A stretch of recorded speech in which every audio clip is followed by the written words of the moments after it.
आज की इस विस्तृत चर्चा में एक बेहद ही खास और टेक्निकल विषय पर गहराई से विश्लेषण होने वाला है। बिल्कुल। और टॉपिक भी काफी इंटरेस्टिंग है। हाँ, हमारे पास एक बहुत ही महत्वपूर्ण सोर्स मटेरियल है जिसका नाम है sheet metal design in CATIA, a complete practical guide. Right, ये गाइड एक तरह से फाउंडेशन है। सही कहा। और इस चर्चा का मुख्य उद्देश्य ये समझना है कि कैसे इस एडवांस प्लेटफॉर्म का इस्तेमाल करके एकदम साधारण फ्लैट मेटल शीट को एक कॉम्प्लेक्स और फंक्शनल पार्ट में तब्दील किया जाता है, जो मैन्युफैक्चरेबल भी हो। एग्जैक्टली। ओके, चलिए इसको थोड़ा डिटेल में खोलकर समझते हैं। अगर इसे एक विजुअल तरीके से देखा जाए तो बचपन में कागज से बनाई जाने वाली ओरिगामी का ख्याल आता है। ओरिगामी, हाँ, ये एनालॉजी काफी अच्छी है। यानी कैसे एक फ्लैट स्क्वायर पेपर को फोल्ड करके मोड़कर एक 3D शेप बना दी जाती थी। ठीक वैसे ही इंजीनियरिंग के इस मॉडर्न दुनिया में कैटिया एक डिजिटल मेटल ओरिगामी प्लेटफॉर्म की तरह काम करता है। बिल्कुल, बस फर्क सिर्फ इतना है कि यहाँ कागज की जगह सख्त मेटल होता है और फैक्ट्री फ्लोर पर गलती की कोई गुंजाइश नहीं होती। एकदम सही। ये ओरिगामी वाली एनालॉजी इस प्रोसेस को विजुअलाइज करने के लिए बेहतरीन है, लेकिन यहाँ शांति और गहरी समझ के साथ इस चर्चा को आगे बढ़ाना जरूरी है। क्योंकि कागज और मेटल की फिजिकल प्रॉपर्टीज में जमीन आसमान का फर्क होता है, राइट? हाँ, इस शीट मेटल डिजाइन प्रोसेस का प्राइमरी गोल सिर्फ स्क्रीन पर एक आकार या शेप बनाना नहीं है। असली चुनौती एक ऐसा डिजाइन तैयार करना है जो रियल वर्ल्ड में फंक्शनल हो, मतलब जिसे फैक्ट्री के अंदर मौजूद मशीनों द्वारा आसानी से बनाया जा सके। और सबसे बड़ी बात, जो कॉस्ट इफेक्टिव हो। हाँ, क्योंकि अगर एक पार्ट को बनाने का खर्चा ही उसकी उपयोगिता से ज्यादा हो जाए तो फायदा क्या? वही ना, या फिर प्रोडक्शन लाइन पर हर तीसरा पार्ट क्रैक होने लगे, तो उस डिजाइन का इंजीनियरिंग की दुनिया में कोई मोल नहीं रह जाता। ट्रू। सॉफ्टवेयर तो बस एक माध्यम है। हाँ, सॉफ्टवेयर एक माध्यम जरूर है, पर असली ताकत उस इंजीनियरिंग सोच में है जो मटेरियल साइंस और मैन्युफैक्चरिंग कंस्ट्रेंट्स को ध्यान में रखकर एक डिजिटल मॉडल तैयार करती है। तो इसका मतलब ये है कि एक डिजाइनर को सिर्फ सॉफ्टवेयर के टूल्स पता होना काफी नहीं है, उसे एक वर्चुअल कारीगर की तरह सोचना पड़ता है। एकदम सटीक बात है। जब इस डिजाइन की शुरुआत होती है तो सोर्स के मुताबिक सबसे पहला कदम शीट मेटल डिजाइन वर्कबेंच में जाना होता है। राइट, ये वर्कबेंच कैटिया का एक डेडिकेटेड एनवायरनमेंट है। और ये कोई आम ब्लैंक कैनवस नहीं है। यहाँ डिजाइन शुरू करने से पहले ही कुछ स्ट्रिक्ट पैरामीटर सेट करने पड़ते हैं, जैसे मटेरियल की थिकनेस और डिफॉल्ट बेंड रेडियस। हाँ, आमतौर पर किसी भी ड्राइंग सॉफ्टवेयर में सीधे लाइन खींचना शुरू कर दिया जाता है, पर यहाँ फाउंडेशन पहले तय करनी पड़ती है। यहाँ सबसे दिलचस्प बात यह है कि इन पैरामीटर्स को पहले सेट करने का आखिर लॉजिक क्या है। वही मैं सोच रहा था, क्यों सेट करना है पहले? क्योंकि एक फ्लैट शीट से शुरुआत करके बेंडिंग, कटिंग और पंचिंग जैसे कॉम्प्लेक्स मैन्युफैक्चरिंग प्रोसेसेस से गुजरना होता है। अच्छा।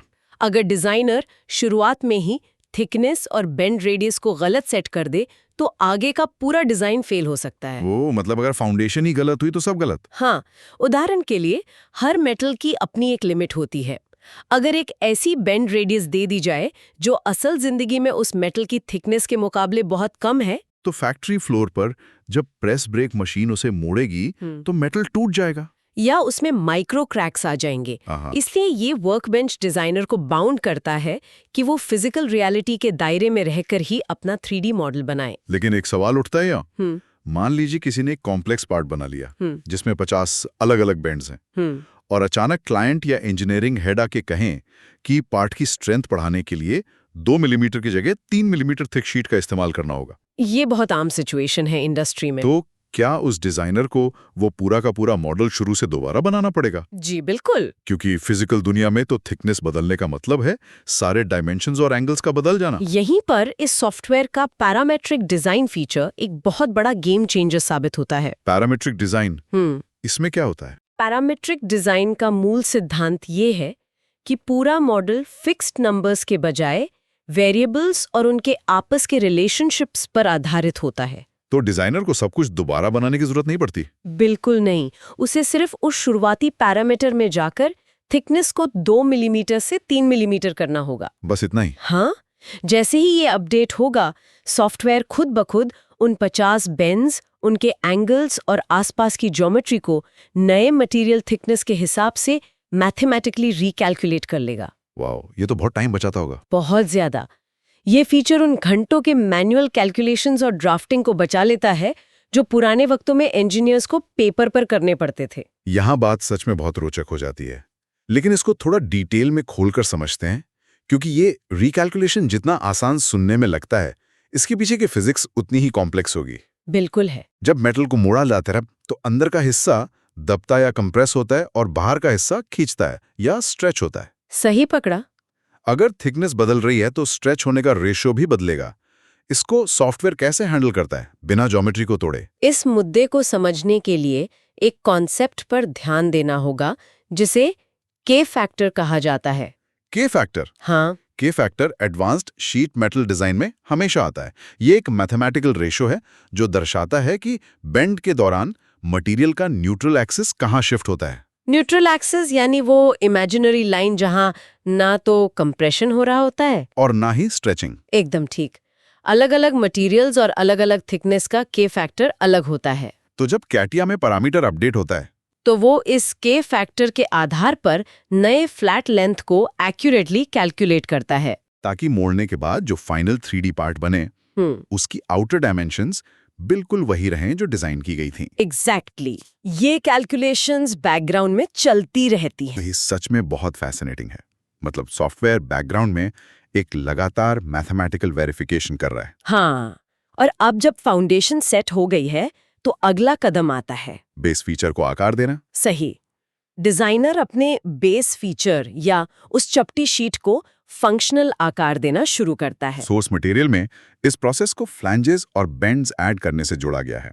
हाँ। अगर सिंपल भाषा में कहें तो फ्लैंजेस किसी फ्लैट बॉक्स के किनारों को ऊपर उठाने जैसा है। हाँ, विजुअलाइज करने के लिए ये ठीक है। पर फैक्ट्री में जब प्रेस ब्रेक मशीन इन फ्लैंजेस को बनाती है तो क्या असल में मटेरियल वैसा ही बिहेव करता है जैसा स्क्रीन पर दिख रहा होता? यहाँ एक बहुत ही प्रैक्टिकल चुनौती सामने आती है जिसे स्प्रिंग बैक इफेक्ट कहा जाता है। स्प्रिंग बैक इफेक्ट, ये क्या होता है? जब आप किसी मेटल को प्रेस ब्रेक से मोड़ते हैं, मान लीजिए 90 डिग्रीज पर, और जब मशीन अपना दबाव हटाती है तो मेटल वापस अपनी पुरानी स्थिति में आने की कोशिश करता है। हाँ, अपने इलास्टिक नेचर की वजह से वो 90 डिग्री पर नहीं रुकता, बल्कि शायद 92 या 93 डिग्री पर खुल जाता है। ओ, इसका मतलब शेप एग्जैक्ट नहीं रहती। राइट। अगर मटेरियल लाइब्रेरी में से किसी ने टाइटेनियम या हाई टेंसाइल स्टील जैसा मटेरियल चुना है तो ये स्प्रिंग बैक इफेक्ट बहुत ज्यादा होगा। और एल्यूमिनियम में अलग होगा। हाँ, इसलिए कैटिया की विशाल मटेरियल लाइब्रेरी का इस्तेमाल जरूरी है। तो अगर सही मटेरियल पहले से इनपुट किया गया है तो सॉफ्टवेयर इस स्प्रिंग बैक को समझ लेता है। हाँ, और इससे मैन्युफैक्चरिंग इंजीनियर्स इस स्प्रिंग बैक को पहले से अकाउंट में ले सकते हैं। मतलब वो मशीन को 90 डिग्री के बजाय 87 डिग्री पर ओवरबेंड करने का इंस्ट्रक्शन दे सकते हैं, ताकि मेटल वापस खुलकर एग्जैक्ट 90 डिग्री पे आ जाए। बिल्कुल सही। तो इसका सीधा सा अर्थ ये हुआ कि सॉफ्टवेयर की मटेरियल लाइब्रेरी सिर्फ रंग या टेक्सचर दिखाने के लिए नहीं है। नहीं, वो उस मटेरियल की मैकेनिकल आत्मा को समझने के लिए है। क्या बात है। अब आगे बढ़ते हैं डिजाइन प्रोसेस में। फ्लैंजेस बन गए, शेप बन गया, लेकिन किसी भी फंक्शनल कंपोनेंट में एक्सेस पॉइंट्स चाहिए होते हैं, जैसे हवा निकालने के लिए वेंटिलेशन कटआउट्स या वायर्स पास करने के लिए रास्ते, या फिर दो पार्ट्स को जोड़ने के लिए स्क्रूज और रिवेट्स के होल्स। राइट। इन कटआउट्स और होल्स को ऐड करते वक्त क्या कोई खास ध्यान रखने वाली बात होती है? बहुत बड़ी बात होती है। होल्स और कटआउट्स की प्लेसमेंट एक ऐसी जगह है जहां जूनियर डिजाइनर्स सबसे ज्यादा गलतियां करते हैं। अच्छा, कैसा गलतियां? अगर किसी होल को बेंड लाइन के बहुत करीब प्लेस कर दिया जाए तो क्या होगा? जब उस फ्लैट शीट को बेंड किया जाएगा तो वहां का मटेरियल खिंचेगा। बिल्कुल, और उस खिंचाव की वजह से वो बिल्कुल गोल होल डिफॉर्म होकर ओवल बन जाएगा। हाँ, और वहां स्क्रू या फास्टनर ठीक से फिट नहीं हो पाएगा। वही तो प्रॉब्लम है। और यहाँ पर कैटिया का बेंड एंड अनबेंड फीचर पिक्चर में आता है। ये फीचर क्या करता है? डिजाइनर स्क्रीन पर ही अपने 3D पार्ट को टेम्पररी तौर पर अनबेंड करके देख सकता है कि होल्स बेंड जोन से कितनी दूर है, और फिर वापस उसे बेंड करके चेक कर सकता है कि कोई डिफॉर्मेशन तो नहीं हो रही। हाँ, ये कंप्लीट डिजिटल सिमुलेशन लाखों रुपए की स्क्रैप बनने से रोक लेती है। वेट, ये तो सच में एक वर्चुअल टेस्टिंग लैब होने जैसा है। बगैर 1 ग्राम भी मेटल वेस्ट किए डिफॉर्मेशन टेस्ट कर लिया। इसका सबसे बड़ा फायदा यही है। और यह बात सच में बहुत रोचक हो जाती है जब हम उस स्टेज पर पहुंचते हैं जिसको लेकर मैन्युफैक्चरिंग दुनिया में सबसे ज्यादा एक्साइटमेंट रहती है। आप फ्लैट पैटर्न जनरेशन की बात कर रहे हैं। एग्जैक्टली। हमने इतनी मेहनत से एक 3D मॉडल बनाया, उसमें फ्लैंजेस डाले, होल्स बनाए, लेकिन फैक्ट्री के अंदर तो शुरुआत एक फ्लैट चपटी शीट से ही होगी। हाँ, आखिर काटना तो फ्लैट शीट को ही है। लेजर कटर या वाटर जेट कटर को ये नहीं पता कि 3D शेप क्या है, उसको तो बस एक 2D पाथ चाहिए। और ये शीट मेटल डिजाइन का सबसे नाजुक हिस्सा है। ये रिवर्स ओरिगेमी की तरह है। रिवर्स ओरिगामी मतलब? 3D से वापस 2D में आना। हाँ, कैटिया उस कॉम्प्लेक्स 3D शेप को एक सिंगल क्लिक में वापस अनफोल्ड कर देता है। लेकिन ये सिर्फ उसको चपटा करना नहीं है। तो इसमें क्या कैलकुलेशन होती है? ये कैलकुलेशंस का एक निचोड़ है।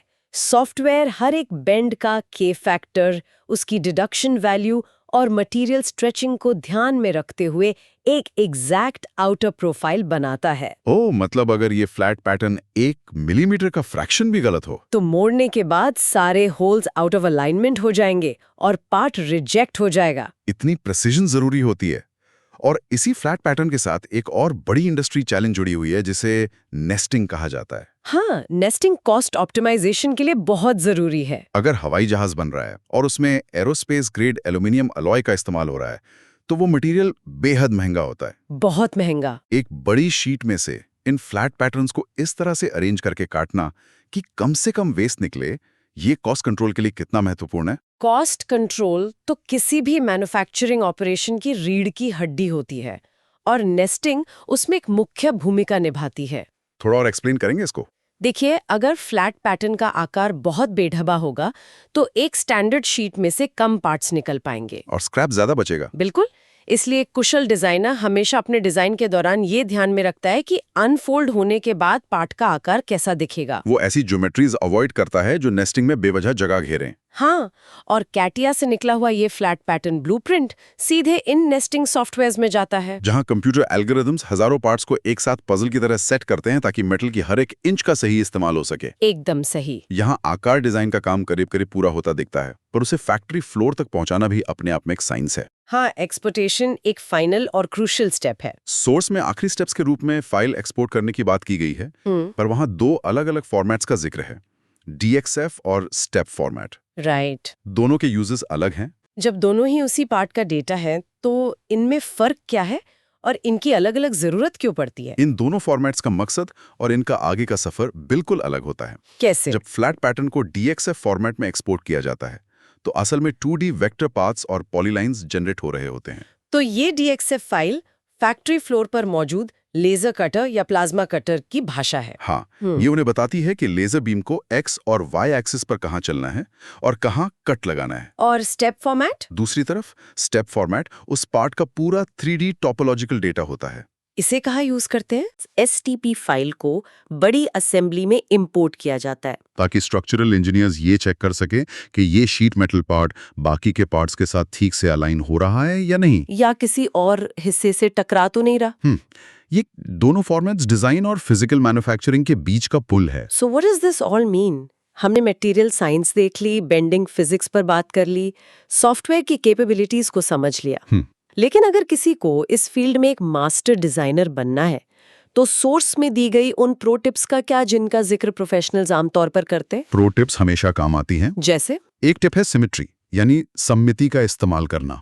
ये सलाह क्यों दी जाती है? देखिए, सिमेट्री सिर्फ देखने में सुंदर नहीं लगती, ये प्रोडक्शन और असेंबली के दौरान एरर्स को ड्रामेटिकली कम कर देती है। अच्छा, फैक्ट्री लेवल पर कैसे? अगर एक शीट मेटल ब्रैकेट एसिमेट्रिकल है तो फैक्ट्री फ्लोर पर असेंबली लाइन में खड़ा वर्कर या एक रोबोटिक आर्म उसे गलती से उल्टा लगा सकता है। ओह, और क्योंकि मास प्रोडक्शन में वक्त बहुत कम होता है, ऐसी गलतियां अक्सर पकड़ में नहीं आती जब तक फाइनल क्वालिटी चेक ना हो। लेकिन अगर पार्ट सिमेट्रिकल है, यानी दोनों तरफ से एक जैसा है, तो उसे किसी भी तरफ से लगाया जा सकता है, गलती की गुंजाइश खत्म। एकदम ठीक। इसके अलावा एक और प्रो टिप जो सोर्स में उभर कर आती है वो है मैन्युफैक्चरिंग कंस्ट्रेंट्स का इल्म होना। ये वही बात हो गई ना कि सॉफ्टवेयर में ड्रॉ करना एक अलग बात है और उसे मशीन पर बनाना दूसरी। हाँ, बिल्कुल। मान लीजिए मैं स्क्रीन पर एक बहुत ही गहरा और छोटा सा यू चैनल बना देता हूं जिसमें 2 बेंड्स के बीच की दूरी सिर्फ 5 मिलीमीटर है। सॉफ्टवेयर तो आसानी से उसे रेंडर कर देगा, पर क्या फैक्ट्री की प्रेस ब्रेक मशीन का टूल उस 5 मिलीमीटर के गैप में घुस पाएगा उस मटेरियल को मोड़ने के लिए? ये एक बहुत ही सटीक उदाहरण है। प्रेस ब्रेक मशीन्स में अपर पंच और लोअर वी डाई होते हैं। जिनका अपना एक फिजिकल साइज और शेप होता है। हाँ, अगर दो बेंड्स के बीच का क्लियरेंस उस टूल के आकार से कम है तो पहला बेंड तो बन जाएगा। पर दूसरा बेंड बनाते वक्त मशीन का टूल पहले वाले हिस्से को क्रश कर देगा। एग्जैक्टली इसलिए एक एडवांस्ड शीट मेटल डिजाइनर सिर्फ कैटिया के लिमिट्स नहीं जानता, बल्कि उसे फैक्ट्री फ्लोर पर मौजूद टूलिंग इन्वेंट्री का भी पूरा हिसाब होता है। वो वही ज्योमेट्री डिजाइन करता है जो उन स्पेसिफिक टूल्स के साथ मैन्युफैक्चरेबल हो। यही अंतर होता है एक ऑर्डिनरी डिजाइनर और एक इंडस्ट्री रेडी प्रोफेशनल में। तभी तो इन स्किल्स की इतनी मांग है। आज ऑटोमोटिव इंडस्ट्री में कार के बॉडी पैनल्स हों, या एरोस्पेस में कॉम्प्लेक्स ब्रैकेटरी और विंग्स के स्ट्रक्चरल पार्ट्स हों, कंज्यूमर इलेक्ट्रॉनिक्स में हाई एंड लैपटॉप्स और स्मार्टफोन्स की मेटल चेसीज हों या भारी हैवी मशीनरी के कवर्स हों, हर जगह कैटिया के इस शीट मेटल डिजाइन फ्रेमवर्क का दबदबा है। पर क्योंकि टेक्नोलॉजी लगातार आगे बढ़ रही है, डिजाइन की इस दुनिया में अपने आप को रेलेवेंट बनाए रखने का क्या राज है? रेलेवेंट बनाए रखने का एक ही राज है और वो है कंटिन्यूअस एवोल्यूशन। यानी लगातार नई टूल सीखना। हाँ, सॉफ्टवेयर का हर नया वर्जन ऐसी नई कैपेबिलिटीज लेकर आता है जो पुराने वक्त लेने वाले प्रोसेसेस को ऑटोमेट कर देती हैं। जैसे पहले मैनुअल कैलकुलेशंस होती थी, अब ऑटो होती हैं। पहले जहां मैनुअल सरफेस अनरोलिंग करनी पड़ती थी, आज वहां advanced algorithms complex stamping processes को सिमुलेट कर देते हैं। तो डिजाइनर्स को लगातार प्रैक्टिस और नए एनालिसिस टूल्स को एक्सप्लोर करते रहना चाहिए। जो डिजाइनर डिजिटल टूल्स को मटेरियल फिजिकल्स के साथ जितनी बेहतरी से कनेक्ट कर पाएगा, उसकी वैल्यू इंडस्ट्री में उतनी ही ज्यादा होगी। तो आज की इस गहरी चर्चा को अगर समेटा जाए तो एक बात बिल्कुल स्पष्ट निकल कर आती है। केटिया सिर्फ एक ड्राफ्टिंग सॉफ्टवेयर नहीं है। बिल्कुल नहीं। ये एक वर्चुअल प्रूविंग ग्राउंड है जो एक साधारण फ्लैट मेटल शीट को एक ऐसी प्रिसाइज, कॉम्प्लेक्स और इंडस्ट्री स्टैंडर्ड कंपोनेंट में बदलने की ताकत रखता है जो सीधे असेंबली लाइन पर जाने के लिए तैयार हो। इसका bend allowance calculation, parametric linking और फ्लैट पैटर्न जनरेशन उस वक्त पैसे और मेहनत को बचाते हैं जो पहले हिट एंड ट्रायल या ट्रायल एंड एरर के तरीकों में फैक्ट्री फ्लोर पर बर्बाद हो जाते थे। यह नजरिया पेश करता है। वो क्या? सोर्स में एक जगह इस बात का इशारा है कि कैटिया बेंडिंग और फ्लैट पैटर्न्स को तो बेहद एक्यूरेसी से सिमुलेट कर लेता है। हाँ। लेकिन कंप्लीट प्रोसेस सिमुलेशन जिसमें हीट, मटेरियल एनोमलीज और टूलवेयर शामिल हो, उसके लिए अक्सर और भी एडवांस सॉफ्टवेयर लेयर्स की जरूरत पड़ती है। राइट, एक अलग लेवल की सिमुलेशन। ये एक जरूरी सवाल खड़ा करता है। जैसे जैसे आर्टिफिशियल इंटेलिजेंस, डिजिटल ट्विन्स और हाइपर रियलिस्टिक फिजिक्स इंजन्स और ज्यादा एडवांस्ड होते जा रहे हैं, क्या हम मैन्युफैक्चरिंग में एक ऐसी स्थिति की तरफ बढ़ रहे हैं जहां पहले फिजिकल प्रोटोटाइप की जरूरत ही पूरी तरह से खत्म हो जाएगी? यही सवाल है। ये अपने आप में सोचने पर मजबूर करने वाला मुद्दा है। क्या हम सिर्फ स्क्रीन पर एक पार्ट डिजाइन करेंगे, वर्चुअल विंड टनल्स और वर्चुअल फैक्ट्रीज में उसकी स्टैंपिंग, बेंडिंग और स्ट्रेस टेस्टिंग करेंगे, और सीधे मास प्रोडक्शन का बटन दबा देंगे? या फिर मटेरियल साइंस की अपनी एक अनप्रिडिक्टेबल आत्मा होती है, जैसे शीट मेटल के ग्रेन स्ट्रक्चर में होने वाले छोटे छोटे वेरिएशंस, या मशीन एनवायरनमेंट का टेम्परेचर? क्या ये हमेशा इस बात की मांग करेंगे कि चाहे सॉफ्टवेयर कितना भी एडवांस्ड क्यों ना हो, पहला पीस हमेशा फैक्ट्री फ्लोर पर आग और दबाव के बीच ही टेस्ट होना चाहिए? हाँ, डिजिटल सिमुलेशन अपनी जगह है, पर मटेरियल की फिजिकल रियलिटी को चैलेंज करना आसान नहीं है। ये एक ऐसा प्रश्न है जिसका तय उत्तर आने वाला वक्त और टेक्नोलॉजी का विकास ही दे पाएगा। डिजिटल परफेक्शन और फिजिकल रियलिटी के बीच का ये मिलन और संघर्ष हमेशा इंजीनियरिंग को आगे बढ़ाता रहेगा। बिल्कुल। इस विस्तृत चर्चा और विश्लेषण में बस इतना ही। उम्मीद है इस डीप डाइव से मैन्युफैक्चरिंग की इस टेक्निकल दुनिया और शीट मेटल डिजाइन की बारीकियों को लेकर एक नया और गहरा उत्साह जरूर जगा होगा। नई टेक्निकल इंसाइट्स को समझने और उनके नए पहलुओं पर चर्चा करने का यह सिलसिला आगे भी बनाए रखा जाएगा।